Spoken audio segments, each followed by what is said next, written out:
Il est presque 23 heures ce 4 février 2026. Sur la pelouse de l'Alliance Riviera, un joueur s'apprête à tirer.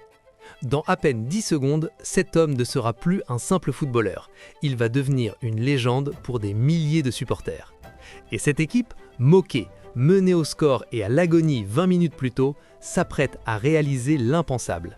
Signer l'un des retournements de situation les plus dingues de l'histoire de la Coupe de France. Alors, comment en est-on arrivé là? Comment un match qui semblait plié d'avance a pu se transformer en une épopée aussi héroïque? Remontons le fil, juste avant le début de la fin.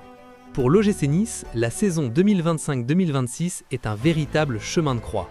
Sur le papier, l'équipe de Claude Puel a du talent à revendre, mais sur le terrain, les résultats ne suivent tout simplement pas. En championnat, les Aiglons n'arrivent pas à trouver leur rythme, alternant entre le bon et le franchement décevant. Les supporters commencent à douter, la presse se fait plus mordante et le spectre d'une saison blanche sans la moindre émotion plane dangereusement sur la Côte d'Azur. Dans ce marasme, il ne reste qu'un seul espoir pour sauver la face et redonner le sourire à toute une ville, la Coupe de France. Cette compétition, réputée pour sa magie et ses scénarios imprévisibles, c'est la dernière bouée de sauvetage. Et ce mercredi 4 février 2026, Nice accueille Montpellier en 8e de finale. L'adversaire, qui évolue en Ligue 2, n'a rien d'une victime facile. Coaché par l'ex-défenseur Zoumana Camara, le MHSC est une équipe solide qui ne rêve que d'une chose, faire tomber un gros pour marquer les esprits. Pour Nice, la pression est monumentale.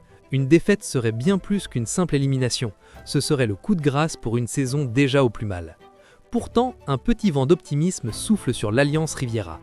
Quelques jours plus tôt, face à Brest, les Niçois ont montré qu'ils avaient du cœur. Menés 2-0, ils ont réussi à arracher le nul, affichant une force de caractère qu'on ne leur connaissait plus. Mais personne, absolument personne, n'imagine alors que ce n'était qu'un avant-goût du drame et du miracle qui allait se jouer ce soir-là. Le coup d'envoi est donné à 20h30, dans une ambiance électrique. Dès les premières minutes, Nice met le pied sur le ballon, mais c'est une domination complètement stérile. Les passes sont latérales, ça manque de percussion, et chaque offensive vient s'écraser sur le mur défensif montpelliérain. Et ce qui devait arriver, arriva. À la 3e minute de jeu, le cauchemar commence. Sur une action qui semblait anodine, une percée de Montpellier sème la panique dans la défense niçoise. Le ballon est centré et le malheureux Kojo Pepra Opang, en voulant dégager, le dévie dans ses propres filets. 1-0 pour Montpellier. Le stade est KO debout. Ce but si rapide est un vrai coup de massue. Les joueurs de Nice ont l'air sonnés, incapables de réagir. Les minutes défilent et le scénario ne change pas d'un iota. Une possession inefficace face à une équipe de Montpellier qui gère son avance avec une maturité impressionnante. La mi-temps est sifflée, sans que Nice n'ait jamais vraiment inquiété le gardien adverse, Mathieu Michel. Au retour des vestiaires, on attend une révolte, un sursaut d'orgueil. Mais le temps passe et rien. Pire, le destin semble s'acharner. À la 69e minute, le coup de poignard vient d'un homme que le public niçois connaît bien, Alexandre Mendy. L'attaquant, passé par le club quelques années plus tôt, profite d'une erreur de la défense pour tromper le gardien Yehvan Diouf et doubler la mise. 2-0 pour Montpellier. Cette fois, c'en est trop. Dans les tribunes, les visages sont décomposés. L'histoire semble écrite. La saison de Nice va s'arrêter là, dans la honte. C'est à ce moment précis, quand il n'y a plus aucun espoir, que la magie du foot décide de faire son entrée. Sur son banc, Claude Puel refuse d'abandonner. Il jette ses dernières forces dans la bataille. Jonathan Klaus, Morgan Sanson et Eli Way entrent en jeu. Ce ne sont pas de simples changements, c'est le signal de la révolte. L'équipe oublie toute prudence et se lance dans l'assaut dans un chaos parfaitement organisé. Et la réaction est immédiate. 3 minutes à peine après le but de Mendy, à la 72e minute, un premier souffle d'espoir traverse le stade. Sur une offensive enfin tranchante, le jeune Boudache, à peine entré en jeu, réussit à réduire le score. 1-2. C'est son tout premier but chez les pros, un but qui change absolument tout. L'Alliance Riviera, jusqu'ici silencieuse, se réveille d'un seul coup. Le bruit est de retour, l'espoir aussi. Les 20 dernières minutes sont irrespirables. Le match bascule dans la folie pure. Nice pousse, Montpellier plie mais ne rompt pas. Les vagues rouges et noires déferlent sur le but de Michel. On assiste à des scènes incroyables. Un sauvetage sur sa ligne d'un défenseur de Montpellier, une parade décisive de Yehvan Diouf qui maintient son équipe en vie. L'arbitre annonce le temps additionnel. 7 minutes longues. Chaque seconde est une éternité. On joue à la 89e minute. Nice obtient un corner. C'est peut-être la dernière chance. Jonathan Klaus s'en charge. Le ballon est mal renvoyé. Il atterrit sur Antoine Mendy.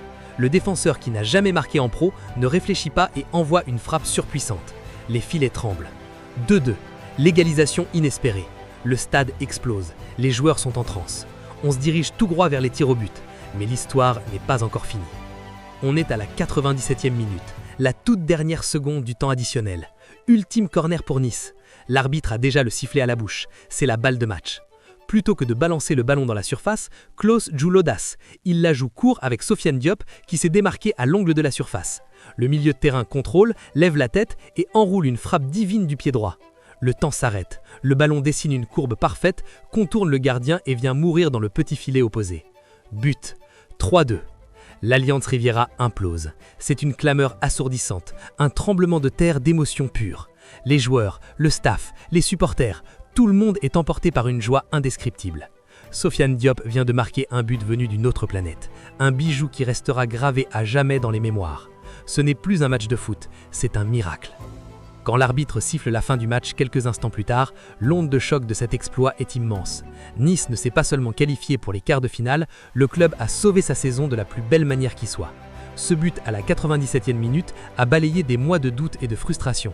Il a prouvé que cette équipe avait un cœur énorme, une haine de la défaite capable de renverser des montagnes. Pour Montpellier, la déception est terrible. Mener 2-0 à 20 minutes de la fin et tout perdre. Les joueurs de Zoumana Camara peuvent nourrir d'énormes regrets. Ils ont touché l'exploit du doigt avant que tout ne s'écroule face à la furie niçoise. Mais ce soir-là, l'histoire avait choisi son héros. Ce n'était pas juste la victoire d'une équipe, c'était la célébration du football dans ce qu'il a de plus beau et de plus imprévisible.